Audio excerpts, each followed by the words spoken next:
So in this section, I'm going to quickly demonstrate what a cafeteria menu or maybe a concession stand menu would look like with Arreya Digital Signage. Behind me on the wall, we just have a simple 5-day menu on this landscape monitor, and we have a breakfast item and then a full lunch menu. So in this case, each one of these menu items is pulled from a Google Sheet. On top of that, you could also pull in nutrition information or maybe even pricing for a concession stand. The great part about using Arreya and some of the integrations is just how easy it is to update this and how quickly you can do it from wherever you are.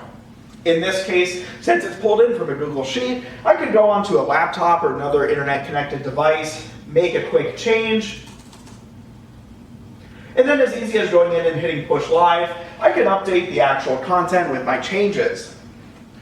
Once again, using something like Google Sheets, I can even use the Google Sheets app, go on a smartphone from wherever I'm at, and then go in, make a change, and hit push live to update the actual content.